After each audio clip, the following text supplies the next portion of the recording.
Il y a quelques dimanches, le dimanche le 7 avril pour être plus précis, nous avons commencé à réfléchir sur le psaume 139. Je ne sais pas si vous étiez là, mais ce dimanche-là, nous avons vu comment David s'émerveillait de la omniprésence et de l'omniscience de Dieu. À ce moment-là, nous avons mis l'accent sur ce que ces deux attributs de Dieu apportent concrètement à nos vies. Parce que parfois, on aime discuter dans le sens de la théologie, c'est quoi l'omniscience de Dieu, c'est quoi l'omniprésence, et on va essayer d'entrer dans le détail de qu'est-ce que ça veut dire, et ça devient trop. On a parlé concrètement, c'est-à-dire que c'est le Dieu qui est toujours là à nos côtés, le Dieu qui est toujours avec nous et qui connaît aussi l'avenir, il nous connaît très bien. Et ce matin, nous poursuivrons notre réflexion sur le psaume 139. Et dans la deuxième partie de ce psaume, ce qu'on va réfléchir ce matin, David va à nouveau s'émerveiller de quelque chose. Mais maintenant, c'est dans la grandeur encore de Dieu, mais il s'émerveille du fait que Dieu est le Seigneur de la vie. Parce que le début, il parlait, oui, c'est le Dieu qui est partout, c'est le Dieu qui connaît tout, mais il est aussi le Seigneur de la vie. Parce que Dieu, c'est celui qui donne la vie. Le Seigneur est celui qui tient nos jours entre ses mains. Le Seigneur est celui que peut mettre fin au mal. Le Seigneur est aussi celui qui peut nous guider sur le bon chemin, parce qu'il est le Seigneur de la vie. Alors, prions le Seigneur pour commencer la réflexion sur le psaume 139. Merci Seigneur pour l'occasion que nous avons ici d'écouter ta parole. Merci pour ta parole. Merci pour ton Saint-Esprit qui nous guide, qui nous montre ta volonté et qui nous fait comprendre ta bonne parole. Merci pour chaque personne qui est là, que notre cœur soit ouvert à recevoir, à comprendre ta bonne parole. Au nom de Jésus. Amen. Alors, la première chose qu'on va voir dans ce psaume, c'est que Dieu, c'est celui qui nous a créés. Alors, si on parle de la création, que Dieu est celui qui nous a créés, on va avant tout, on va parler de la Genèse. Parce que ça, c'est quelque chose qu'on connaît bien. Parce qu'il est à l'origine de l'humanité. Lisons le verset 26 et le 27. Puis, Dieu dit, « Faisons les hommes de sorte qu'ils soient notre image, qu'ils nous ressemblent, qu'ils dominent sur les poissons de la mer, sur les oiseaux du ciel, sur les bestiaux, sur toute la terre et sur tous les reptiles et les insectes. » Dieu créa les hommes de sorte qu'ils soient son image. Oui, il les créa de sorte qu'ils soient l'image de Dieu. Il les créa hommes et femmes. Alors, le début de cette question qu'il va commencer à parler ici, on pouvait penser, OK, mais le texte, il va nous apprendre que le Seigneur est le Créateur, qu'on a été créé par Dieu, que Dieu est celui qui nous a créés. Mais ça ajoute des informations parce qu'on pourrait simplement penser qu'il a créé l'humanité. Parce qu'ici, il est question que Dieu a créé l'homme et la femme à l'image et la ressemblance de Dieu. Alors, ce n'est pas simplement le début de l'humanité, mais ce psaume, il va entrer dans le détail, dans la vie de chacun d'entre nous. On ne parle pas simplement d'Adam et Ève, on parle de chacun d'entre nous. Et c'est ça la différence entre penser, entre parler que Dieu est à l'origine de l'humanité et parler qu'il est à l'origine de la vie de chacun d'entre nous. Pour ça, on va lire alors le psaume 139, le verset 13. Ce matin, pour le texte du psaume 139, on va utiliser la version de Louis II, la version 21, que c'est une version plus moderne de Louis II, parce que je lisais, je ne sais pas si vous faisiez la même chose, mais moi, à cause de la langue, lorsque je vais étudier un texte biblique, j'ai l'habitude de le lire en plusieurs versions différentes pour comprendre davantage l'idée. Et ça, c'est un bon exercice. Je le faisais déjà en portugais. Je lisais 3-4 versions avant de préparer un texte. Si vous ne pouvez pas le lire en hébreu ou en grec, c'est une bonne idée de faire la comparaison des traductions pour comprendre mieux l'idée. J'ai appris, j'ai pensé que la façon que la Bible de Louis II a traduit ce chapitre-là, c'est plus précis. Alors on va au verset 13, il est écrit, « C'est toi qui as formé mes reins, qui m'as tissé dans le ventre de ma mère. » Alors, il n'est plus simplement question de parler que Dieu est à l'origine de l'humanité, mais David, lorsqu'il a écrit ce psaume, il a dit, écoute, c'est Dieu qui m'a formé mes reins, c'est lui qui m'a tissé dans le ventre de ma mère. Il n'est pas simplement question de la création au début de l'humanité, mais il est question que la vie de chacun d'entre nous est dans la main de Dieu depuis le début. Il est le Seigneur de la vie depuis le début, depuis la conception. Il est là. C'est lui qui nous a créés. C'est lui qui nous a... Pour moi, cette expression, c'est bien intéressant. C'est qui m'a tissé dans le ventre de ma mère. Comme c'était quelqu'un qui faisait un tissu, il avait commencé à tisser. Il nous a mis dans le ventre de notre mère. Et ça, c'est important parce que la vie, elle dépend de Dieu. Depuis le début. Il n'est pas simplement question, ah non, ça c'est une expression quand même commune au Brésil, de dire, ah non, le jour de la mort de chaque personne est dans la main de Dieu, on ne peut pas changer ça. Alors, il parle souvent de la mort, mais la vie aussi, elle commence par les mains de Dieu. La parole nous dit que les enfants sont quoi? Sont des cadeaux de Dieu pour une famille. Il y a des cadeaux qui donnent parfois beaucoup de travail, mais ce sont des belles bénédictions de Dieu, des cadeaux que le Seigneur nous donne. Alors parfois, il y a des parents, on n'a pas d'enfants. Pourquoi? Je ne sais pas. C'est la vie. Il y a des gens qui vont recevoir ces cadeaux-là et des autres ne vont pas recevoir ces cadeaux. Mais la question, c'est que c'est le Seigneur qui nous a formés. Il a formé chacun de nous. Si je suis comme je suis, c'est Dieu qui m'a formé. Je ne peux pas changer. C'est Dieu qui m'a formé de telle façon. Ensuite, il va mentionner, et le verset, pardon, j'avais oublié de passer, et le verset 14, au début, j'ai trouvé quand même bizarre. Mais ensuite, si on va analyser dans le contexte, on va comprendre un peu plus ce qu'il voulait dire. Parce qu'il va dire, OK, c'est toi qui m'as formé. Et au verset 14, il dit, j'ai été lu de ceux que je suis une créature si merveilleuse. Ça a l'air un peu comme si on lit ce texte hors de contexte, on va penser, mais c'est quoi David? Ça c'est de l'orgueil. C'est quoi que tu parles? Je suis une créature si merveilleuse. Tes œuvres sont admirables et je les reconnais bien. Alors, hors de contexte, on pouvait dire, mais c'est quoi? Si on écoute quelqu'un dire, ah non, Dieu m'a créé, il m'a formé mes reins, il m'a tissé de le ventre de ma mère Solange, il était là, c'est lui qui m'a formé là, et Seigneur, je t'ai lu parce que je suis une créature si merveilleuse.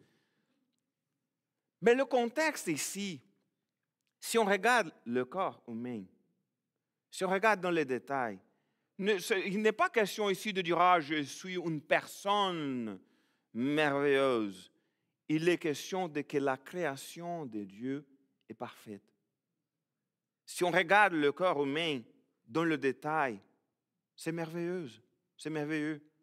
On regarde le fonctionnement des cellules, c'est parfait. La façon comme le corps travaille tout entier, le cœur qui peut envoyer le sang au cerveau et au reste du corps, le poumon pour faire le changement d'oxygène avec le carbone, etc. Et c'est incroyable. Et les arbres, qui, avec la lumière du soleil, ça fait le travail au contraire. Prendre les charbons et transformer en oxygène. Si on regarde cela, écoute, c'est merveilleux. C'est quelque chose d'admirable.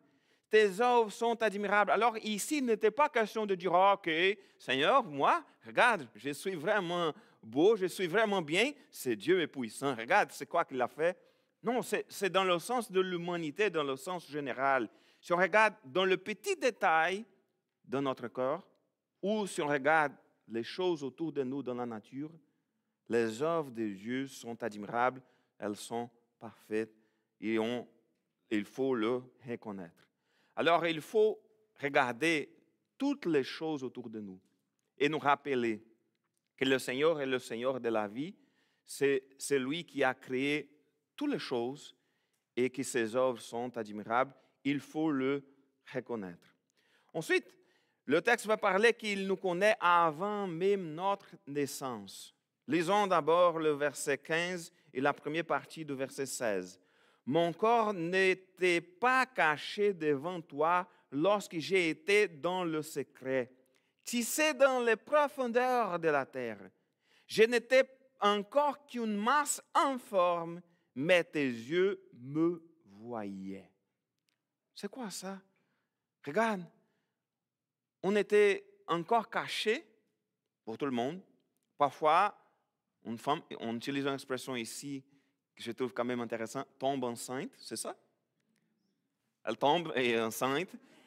Et j'ai trouvé bizarre la première fois que j'ai écouté, mais maintenant je comprends l'idée. Mais pour vous, probablement c'est naturel, mais pour moi c'était bizarre. Mais lorsqu'elle tombe enceinte, parfois elle n'est même pas au courant. Pendant quelques semaines, parfois des mois. J'ai connu des femmes qui ont appris qu'elles étaient enceintes après 3 mois. Ça arrive. Alors le bébé était caché dans le secret. Mais Dieu, il le voyait. Il le voyait déjà. Même lorsqu'on était là, personne n'est pas au courant qu'on est là dans le ventre de notre mère. Mais le Seigneur, il le sait. Et ça a beaucoup de liens avec ceux qui ont parlé dans le dimanche d'avant, qui ont parlé de l'omniscience, de l'omniprésence de Dieu. Parce qu'il est partout, il voit tout, il connaît tout. Alors lorsqu'il parle que j'ai encore une masse informe, mais tes yeux me voyaient, ça veut dire que rien n'est caché de Dieu, ne peut se cacher de Dieu, et qu'il nous voit depuis le ventre de notre mère. C'est ça l'idée qu'il parle ici. Et ça nous montre aussi une autre chose importante. C'est le début de la vie. On est quand même encore une masse informe, et on est déjà un être vivant. Aux yeux de Dieu, il nous aime déjà. Il nous voit déjà. Même si notre mère ne nous voit encore, même si tout le monde n'est même pas, ça se peut, au courant que la madame est enceinte, mais de toute façon, le Seigneur me voit. Tes yeux me voient. Et ça, c'est quand même important parce que c'est dans le contexte du psaume 139, ça montre que le Seigneur, il nous voit tout le temps. Tout le temps. Dans le sens, comme on parlait dimanche passé, dans le sens de s'occuper de nous garder comme un Père que nous aime. Et ensuite, il mentionne aussi qu'il nous voyait depuis le début, avant notre naissance, et aussi que nos jours sont depuis toujours devant lui. Le reste de la deuxième partie du verset 16, il est écrit « Et sur ton livre étaient inscrits tous les jours qui m'étaient destinés avant qu'un seul d'entre eux n'existe. » C'est-à-dire que chaque jour de notre vie est devant Dieu, devant lui, depuis le début. Parfois, nous pouvons être surpris par ce qui arrivera demain. Qu'est-ce qui va arriver demain? David parlait tantôt, est-ce qu'il va y avoir de la neige prochainement? Parce qu'il a déjà changé ses pneus. Nous ne savons pas. Qu'est-ce qui va arriver? On ne connaît même pas. On regarde ici, on fait des blagues concernant la météo, qui parfois on regarde la météo, ah ok, il fera beau le samedi prochain. Samedi prochain, c'est trop loin. Je me rappelle lorsque je suis arrivé ici, le premier mois que j'étais là, c'était la première journée, Vincent a dit, écoute Eduardo, j'aimerais t'amener pour cueillir des pommes. Je ne me rappelle plus le nom d'endroit, mais la Croix, je crois. C'était pour des pommes. Il m'a dit, écoute, mais je ne sais pas comment ça va la météo demain. Demain matin, on regarde la météo et on va voir si ça sera toujours beau pour y aller. Et j'ai pensé, mais quoi? On regarde aujourd'hui la météo et c'est correct, mais non, ça change. Et j'ai appris ici que ça change vraiment. Et dans ma région, ça ne change jamais. On peut regarder un mois d'avance, on sait que c'est ce qui va arriver, mais ici, on ne peut pas prévoir. Mais on ne sait pas ce qui va passer demain, on ne sait pas ce qui va passer cet après-midi. Je ne parle plus du climat, je parle de toutes les choses. Je ne parle plus de météo. Mais on est parfois surpris pour ce qui arrivera, mais Dieu ne le sera jamais surpris. Parce que tous les jours de notre vie sont devant ses yeux depuis le début. Il n'est pas question de penser, qu'est-ce qui va arriver? Est-ce que Dieu est toujours au contrôle? Est-ce que la situation va tourner? Est-ce que ça va être trop difficile? Comment on va régler les choses? On peut avoir beaucoup d'anxiété parce qu'on ne connaît pas l'avenir, mais le Seigneur, il connaît. Il connaît tout. Chaque jour devant lui. Nous pouvons être surpris, mais Dieu ne sera pas. Nous n'étions pas encore nés et Dieu savait déjà que chacun d'entre nous serait ici ce matin. Il savait. Au jour de ta naissance, il savait qu'aujourd'hui, quelle date aujourd'hui? Le 21, c'est un férié aujourd'hui au Brésil, le 21 avril, chacun d'entre nous serait ici ce matin. Dans mon enfance, quand j'étais petit, je n'ai jamais pensé d'être un pasteur. Jamais. Mais le Seigneur, il savait. Je n'ai jamais pensé d'apprendre le français. Je ne vais pas mentionner que je faisais des blagues avec les Français, parce qu'il y a quelques Français ici. Mais on disait, non, ça c'est... Non, je ne veux jamais parler français. On fait des blagues au Brésil, je ne vais pas vous mentionner. Mais on faisait des blagues avec le français. Jamais. Je suis là. Vous jamais peut-être imaginé d'être dans une église. J'ai connu beaucoup de monde au Brésil qui disait, je ne vais jamais entrer dans une église évangélique. Jamais. Quelques années plus tard, la personne est là, donne sa vie à Jésus, se faire baptiser, parce que la vie, on ne connaît pas l'avenir, mais le Seigneur, il connaît tout. Tout. Il sait depuis l'éternité les jours où vous êtes devenu chrétien. Est-ce que vous vous rappelez la journée où vous êtes devenu chrétien? Moi, je ne me rappelle pas. Parce que ça fait... Je sais que c'était à la fin des années 88. C'était en 88. Je n'ai aucune idée de la date. Je sais que je me suis fait baptiser en 89 et c'est tout. La date de baptême, je le sais, c'était le 26 février 1989. Mais les autres, ma conversion, etc., je n'ai aucune idée. Aucune idée. Alors, si on regarde, il connaît même les jours de notre mort. Il n'y a rien qu'on peut faire, on ne connaît pas. Et je crois que ça serait trop difficile de savoir la journée de notre mort.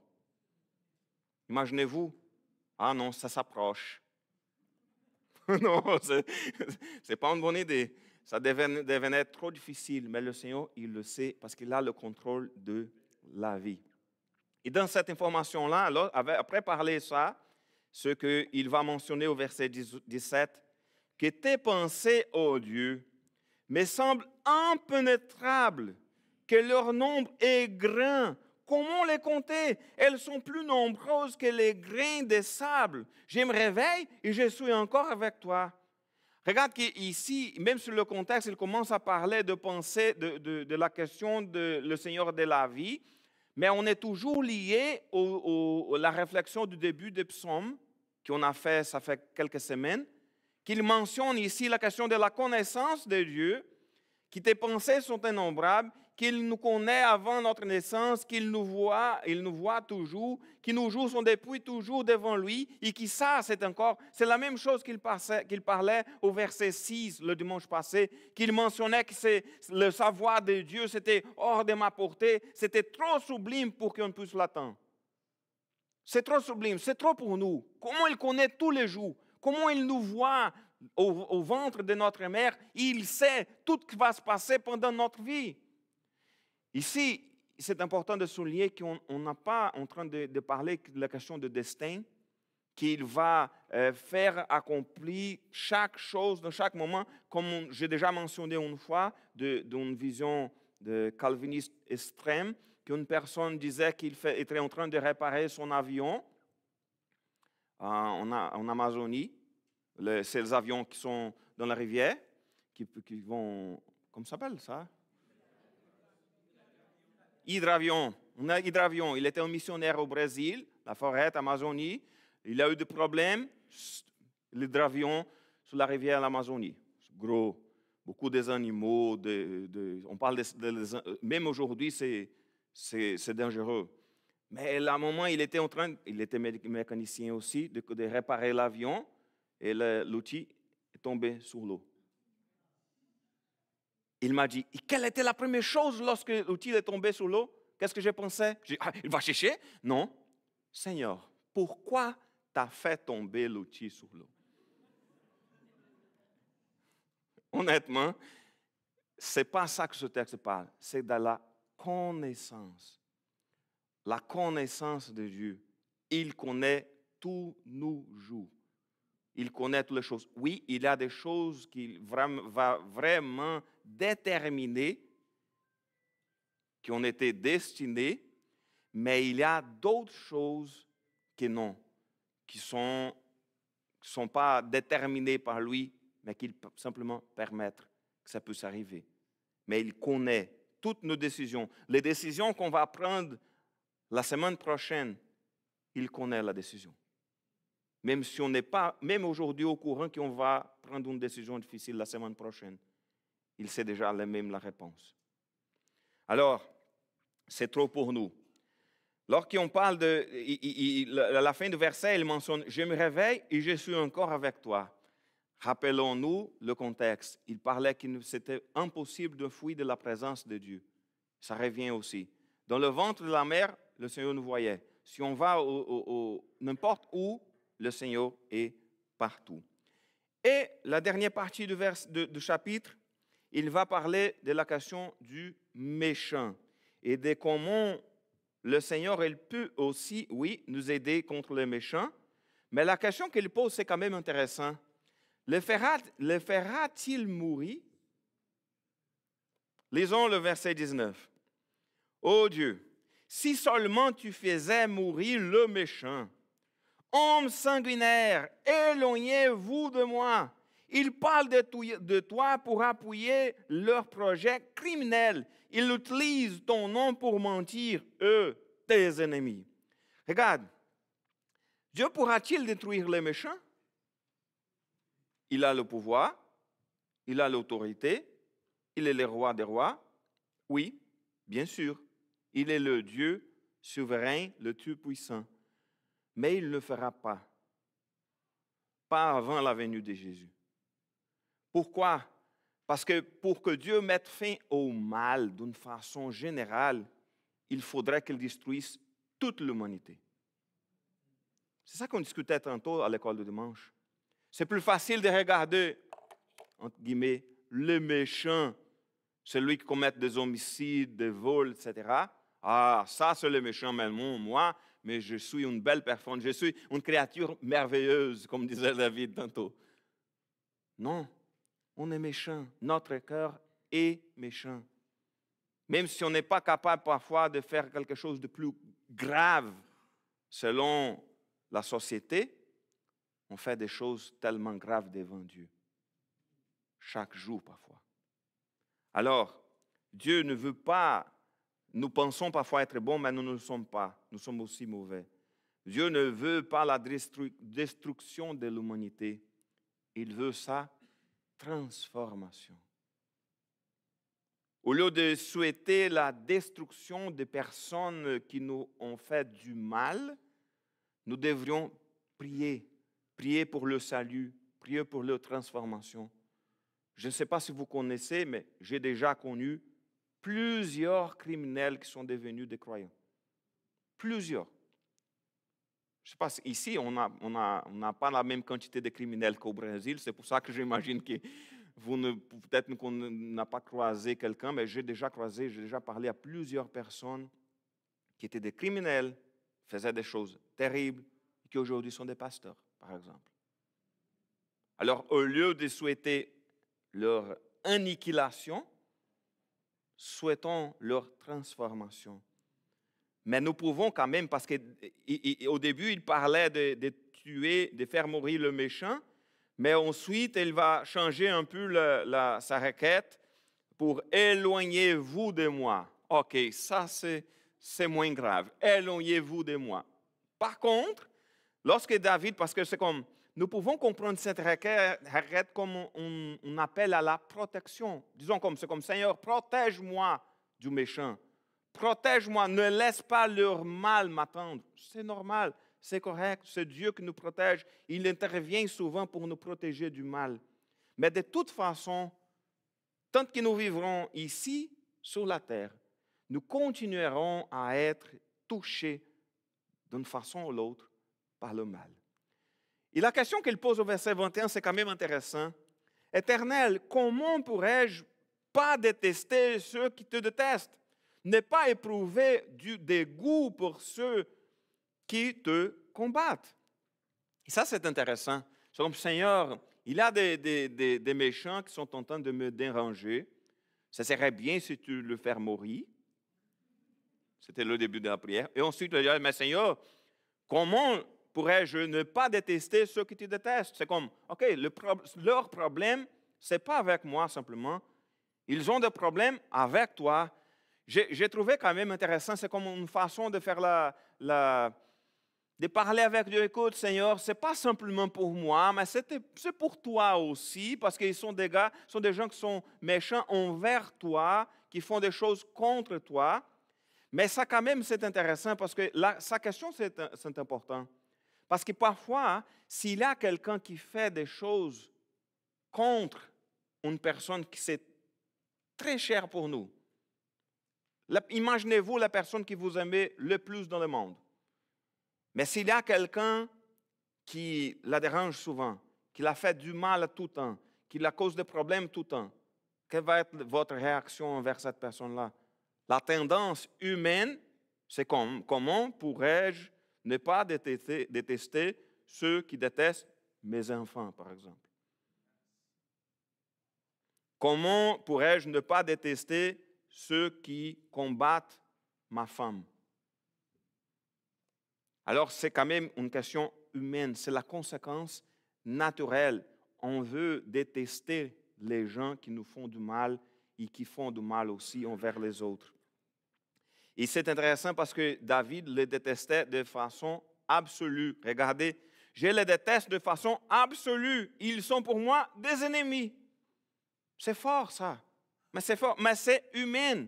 Mais lorsqu'on se rappelle, et on va revenir à la Bible du Semeur, lorsqu'on se rappelle qu'est-ce que Jésus a dit en Matthieu, le chapitre 5, il a dit ceci au verset 43, « Vous avez appris ce qu'il a été dit, tu aimeras ton prochain et tu haïras ton ennemi. Eh bien, moi je vous dis, aimez vos ennemis, priez pour ceux qui vous persécutent. » Ça c'est facile? Pas du tout. C'est tellement difficile. Il va ensuite ajouter ce qui est au verset 45, qui c'est ainsi, vous vous comporterez vraiment comme des enfants de votre Père. Au verset 46, il est écrit, si vous aimez seulement ceux qui vous aiment, allez-vous prétendre à une récompense pour cela? C'est facile d'aimer les gens qui nous aiment. C'est trop facile. Les collecteurs d'impôts eux-mêmes n'en font-ils pas autant? Si vous ne soyez salués que vous, frères, que faites-vous d'extraordinaire? Les païens n'agissent-ils pas de même? Si on va aimer simplement les personnes qui nous aiment, si on va aimer simplement les personnes qui sont plus semblables à nous, qui pensent comme nous, c'est trop facile. Ce n'est pas ça la volonté de Dieu. On doit, même si dans le côté humain, c'est normal que David les détestait de façon absolue, Jésus nous met au défi de faire différemment. Et pour terminer, il nous guide sur la bonne voie. ici c'est intéressant parce qu'il regardait la méchanceté du monde. Il parlait de méchants. Et ensuite, il se tourne vers lui. Il commence une prière, je disais, de courage. Examine-moi, ô Dieu, et connais mon cœur. Parfois, quelle est notre volonté? De cacher notre cœur. Cacher. Parce qu'il y a trop de choses qu'on ne voulait pas que les gens le voient. Et David fait la prière, Seigneur, examine-moi et connais mon cœur. C'est comme le repas du Seigneur, lorsque l'apôtre Paul a mentionné à l'église de Corinthe, il a dit quoi? Qu'on devrait faire quoi avant de prendre le repas? Examiner. Ce n'est pas examiner les autres. Ah, laisse-moi voir. La personne là, elle a pris la coupe. Je vais voir si elle est bien pour prendre la coupe aujourd'hui. Je vais regarder si elle est correcte, si elle a compris toutes les choses, si elle n'a pas commis de péché ce matin, si elle est tout en ordre. La parole de Dieu ne nous demande pas de regarder les autres, mais moi, examine-moi, ô Dieu. Ce n'est pas simplement question de nous faire l'examen, mais aussi de reconnaître le Seigneur. Et ensuite, il y a encore plus de courage. Mets-moi à l'épreuve et connais mes pensées. Mets-moi à l'épreuve et connais mes pensées. Alors, s'il commence à parler, examine-moi, connais mon cœur et mets-moi à l'épreuve, c'est exactement le genre de réflexion qu'on devrait le faire. Parce que la connaissance de Dieu, de toutes les choses, ça devrait toujours nous apporter dans le sens de, regarde-moi, oui, je suis faible, oui, j'ai des péchés, mais de tout mon cœur, je veux donner ma vie dans la main, chaque jour dans la main de Dieu. Et ensuite, le verset 24, regarde si je suis sur une mauvaise voie et conduis-moi sur la voie de l'éternité. Et ça, c'est intéressant. Le but de demander au Seigneur de examine-moi, de connaître mon cœur, de mettre moi à l'épreuve, n'est pas simplement pour que Dieu puisse regarder, voilà, il a des péchés, il a des problèmes dans ta vie. C'est, écoute, regarde, si je suis sur une mauvaise voie, et conduis-moi, c'est-à-dire aide-moi, Seigneur, à retourner sur la bonne voie. Aide-moi à marcher selon ta volonté. Aide-moi à voir les péchés que parfois j'essaie de cacher. Aide-moi à voir les problèmes qui sont dans ma vie, les problèmes qui sont dans mon cœur. Et aide-moi à marcher selon ta volonté. Parce que ça vient de lui. Ça ne vient pas de nous. Ce n'est pas à nous de « OK, je vais réussir, je vais accomplir, je suis un bon chrétien, je mérite la photo comme le magasin, parfois l'employé du mois, de chrétien du mois au coin de l'église pour montrer que je suis un bon chrétien. » Non, on est méchant. On a des problèmes. On a besoin de l'aide de Dieu pour changer notre cœur. Mais c'est quoi la bonne nouvelle? Il n'est pas question de qu'on puisse nous-mêmes agir de cette façon. La bonne nouvelle, c'est que Jésus est mort pour nos péchés. Oui, nous avons des problèmes, nous avons des péchés, mais le Seigneur, il a donné sa vie pour nous. Alors qu'on puisse faire cet examen, regarder notre cœur et demander au Seigneur, guide-moi, conduis-moi sur la voie de l'éternité et pardonne-moi mes péchés, pardonne mes péché. Parce que Jésus, il a vaincu la mort, il a donné sa vie. Et grâce à son sang, nos péchés sont pardonnés et nous avons la paix avec Dieu. Alors, on va prendre le repas du Seigneur. On ne va pas distribuer les éléments, comme j'ai déjà mentionné. Est-ce que tout le monde l'a pris déjà?